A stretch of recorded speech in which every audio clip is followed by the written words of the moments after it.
Minglava, our sincere appreciation to the National Assembly of the Republic of Korea for giving me the platform to convey the perspective of the National Unity Government and NUG of Myanmar on the current situation in our country. I would like to focus on three aspects. First, the political milestones of the democratic forces in Myanmar. And second, the current realities on the ground. And third, our priorities forward. While our political situation remains uncertain, let me first highlight the significant political milestones we have achieved so far, not only as the committee representing Pirangsut Lodo, CRPH, and the National League for Democracy, NLD, but more importantly as the National Unity Government, NUG of Myanmar. Number one, as you all may already know, we, the member of the parliament duly elected by the people in November 2020 general elections, formed the committee representing Pirangsut Lodo, CRPH, after the military illegally and unconstitutionally seized power from the civilian government in February 1 coup d'etat.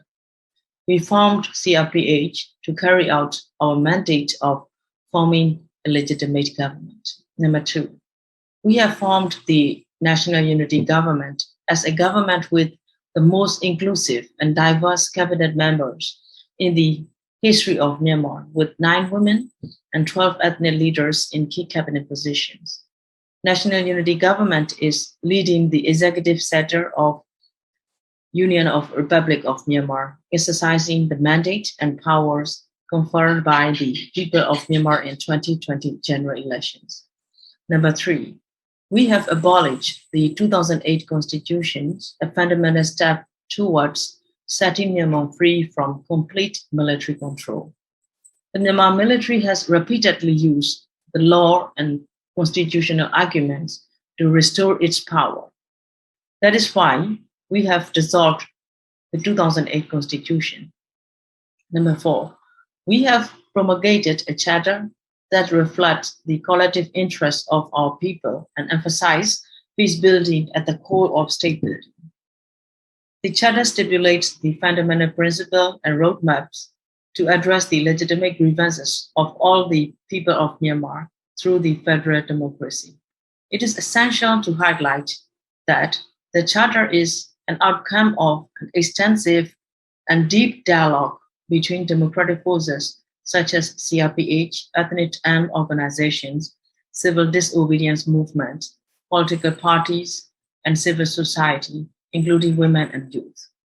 We know that the only way to resolve the political issues in Myanmar is to establish a federal union that will guarantee rights to the other federal states and ethnic nationalities. Number 5, we have rescinded the illegal associations of all ethnic armed organizations, EAOs, in recognition of their legitimate grievances and as a step towards forging national unity. The NUG is a historic political milestone in our struggle towards democratization over the last 70 years. We celebrate our milestones as a symbol of hope and outcomes of our collective efforts to eradicate military dictatorships. However, we are not naive and remain grounded in reality in order to sustain our struggle. More hard work is needed to bring Myanmar back under the civilian democratic rule. And the reality on the grounds and its implication to the rest of the world. Now, I would like to draw your attention to the reality on the ground and its implications to the rest of the world. Over the past 4 months, the Tamador has systematically dismantled the country's democratic institutions, including parliament, and even murdered elected members of the parliament, demolished press freedoms and individual liberties, and sought to detain anyone publicly voicing opposition to its rule by violence. I want to draw your attention to following. First, while people from all walks of life and from all of Myanmar's diverse religious and ethnic groups have come together to resist this attack. The Tamador has turned its war machines directly on the people, having now slaughtered nearly 900 civilians since the February 1 coup. I want to remind us that those early 900 people were brutally killed in a shot to kill manner. Those at least 3,500 illegally detained are being subjected to unimaginable torture. Second, thousands of people from urban areas, such as Yangon and Mandalay, and in ethnic areas, have fled home due to the continued unrest and as the military continue to disproportionately use military force. The coup has negatively impacted the economy and, more importantly, ordinary citizens. This already results to a humanitarian crisis. Third, our situation is a threat not just to Myanmar's democracy, but also to global democracy. If military generals succeed, it shows that military power and unchecked totalitarian regime can overtake democracy. We don't want Myanmar to be a precedent for other democratic countries around the world. Our situation is a manifestation of a possible great challenge against democracy in the world. Fourth, the instability in our country also allows transitional crimes to proliferate across our borders, and this will have long-term impact on regional peace and security. Fifth, from a geostrategic point of view, the military's totalitarian regime and its alignment with geopolitical powers that put their geostrategies and economic interests over democratic values present grave threat to freedom of navigations at the Indo-Pacific region. Our history has proven that the people will never accept military rule. Thus, we remain focused and determined to achieve our goal as a government and as a country to end military rule, restore democracy and stability, and transition to federal democracy.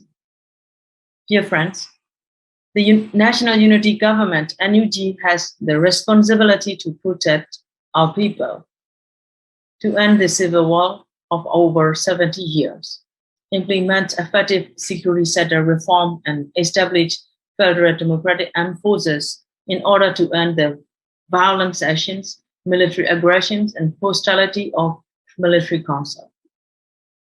There is a hope and a viable alternative to bringing political, economic, and social stability back.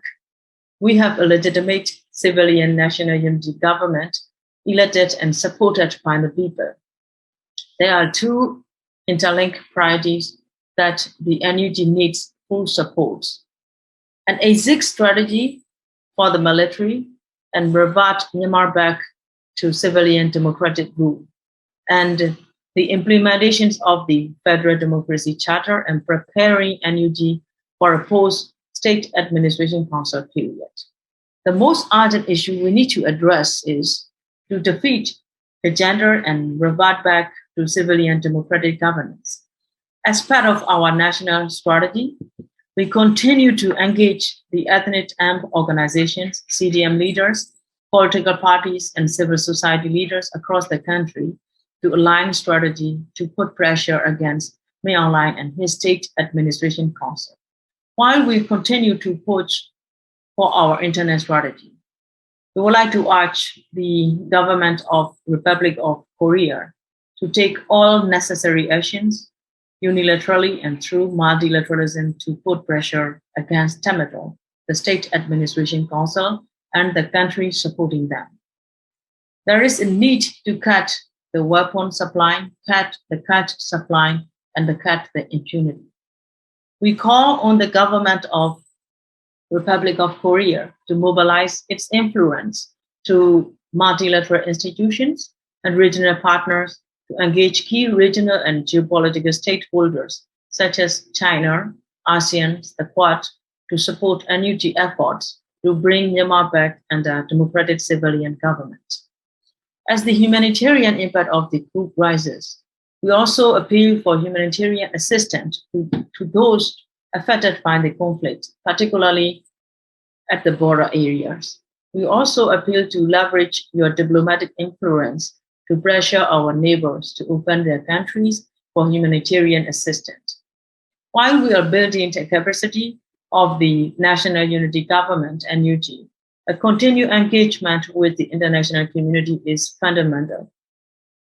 We need the global platform to amplify not just the atrocities being committed by the military, but also the positive stories that are coming out of this political crisis.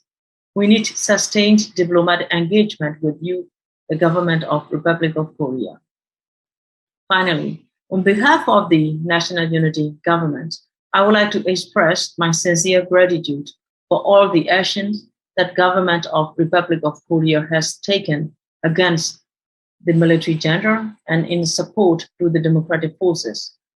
With your continued support, we are optimistic that we will be able to return to democracy and end the decades of physical and structural violence repeatedly inflicted on our people by the Myanmar military.